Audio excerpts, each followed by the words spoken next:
What's up mga kabady? Andito na nga pala tayo sa Riyadh. Tapos na tayo sa probinsya. Dito naman tayo sa city makipagsapalaran ulit. Magastos, mahal ang bilihin, mahal ang cost of living. Pero depende sa galawan. Kapag kasama mo ang asawa mo, kakayanin. Lumipas ang mga araw, may kaibigan tumawag sa akin. Isang pamilya kung ako'y ituring. Di ko napapangalanan. Pero nanay sila ni Omar. Tsaka kapatid. Tinanong ako, Jess, gusto mo ba ng gamit? Syempre, sanay tayo sa pakamig. Sagot ko agad, opo. Hindi na ako nagdalawang isip pa. Pinuntahan ko agad ang location. Baka magbago pa ang isip ni tita at ng anak niya. So, ayan, nakikita nyo. Bed frame, oven, wardrobe, kitchen cabinet. Diba ang dami? Bahay na lang kulang. Syempre, pagpunta natin, may bitbit na agad tayong hakot bahay truck. Wala puro kalay pa kamig. Kailangan, bilisan ng galawan. Meron tayo dyan bitbit na kama. Andyan na lahat para isang biyahean na lang. Bumalik ako, chinek ko. Tiningnan ko ulit kung may mga naiwan pa. Sayang kung may maiiwan. Pero ang kitchen cabinet, hindi ko na nakuha mga kabady.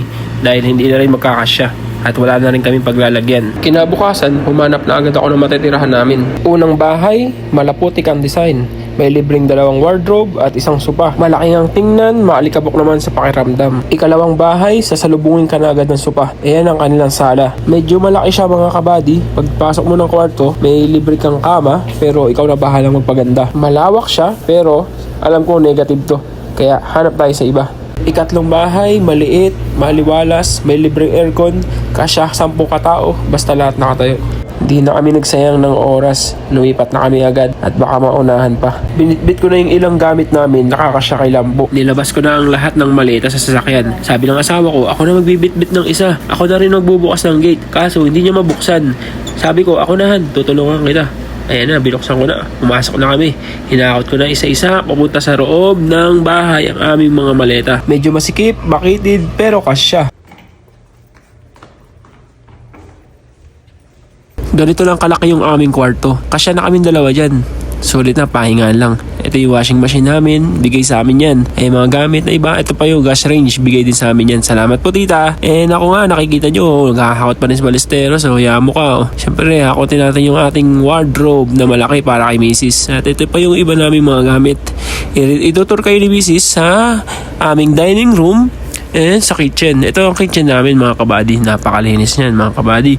Makikita nyo dyan. May rep, may mga kompleto mga gamit at yung aming gas range. At ito yung aming kwarto na puno na ng gamit. Nahakot ko na lahat.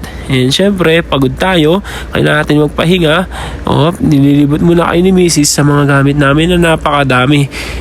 Makikita nyo naman, sobrang dami talaga, bang hirap talagang hakutin yan mga kabady. Ayun, bagsak si Balesteros, tulog. Unat pa si Balesteros. Ay nako, bagsak. Pagkatapos ng pahinga, trabaho na. Pinatawag ko nga aking tropa. Isa sa pinakamalupit na OFW dito sa Riyadh, si kuya ko JR. Hinawag ko siya, sabi niya, sige pre, punta ako dyan. Naka-short fit pa, tsaka polo shirt na itim. Mag-repair lang kami at mag-assemble ng aming wardrobe. Salamat kuya JR, isa ka talaga sa pinakamalupit na OFW yung nakilala ko dito sa Riyadh. Isa ang tunay na bayani ng Pilipinas. Ayun, pahinga na kami mga kabady. Siyempre pagod usap-usap, kwento-kwento. Tapos ayan, si Mrs. binidyo na naman yung mga damit namin. Napakadami talaga. Sobrang dami niyan. Siya magtitiklop niyan. Ayan na, hinire-ready na niya dahil excited na siyang magamit yung aming wardrobe. Inisa-isa na niyang ilagay yung mga damit namin. Ayan, tiklop siya. Bilang-bilang siya. Bilang-bilang ng mga damit. Lagay sa taas. Ayun, abot pala niya. Tapos tinawag niya ako. Tingnan mo nga kung okay lang. Hanggang sa naisipan na niyang parang ibinebenta na niya yung mga gamit ko. Kasi hindi ko ginagamit. Ayan, pati mga short kong DB. Isa yan sa championship yan. Tsaka yung LOC ko, no, mythical 5 ako dyan. Binebenta na rin yata niya. Hindi ko alam. Kaya ang ginawa ko, tumulong ako. Kunyari, isasampay ko yung mga damit. Pero tinitignan ko talaga kung kompleto pa. Ayan niya. Ayan na yung aming wardrobe. Tapos na. Nagpicture-picture na yung aking asawa. Tinik niya uli yung mga tiniklop niya. Kung maganda talaga yung pagkakatupi. Napaka-the best. Napaka-perfect ng aking asawa sa mga ganyang bagay. Galawan niya. Professional siya dyan Pagtingin pa niya sa mga nakasampay, mga nakahangir, kompleto, ang ganda, perfect, pantay-pantay, napaka-the best talaga ng asawa ko sa mga ganyang galawan. Maaasahan ko yan, hindi mo pwedeng utusan yan, matik yan, gagalaw na yan. Ayan pa, nakita mo yung mga pantalon, mga jersey na mga malabasa-basa pa nandyan. Kompleto, para sa baba. Kompleto lahat ng gamit namin. Siya, pag siya nag-ayos, perfect yan mga kabady. Siyempre, picture-picture muna siya bago ligo daw siya. Oh. Gamitin niya yung salamin. Diba? Ganda yan. Saan ka ba? Yan ang aking asawa. Hanggang dito na lang mga kabady. Salamat sa panunood at pagsama sa amin sa paglipat sa aming panibagong bahay. God bless.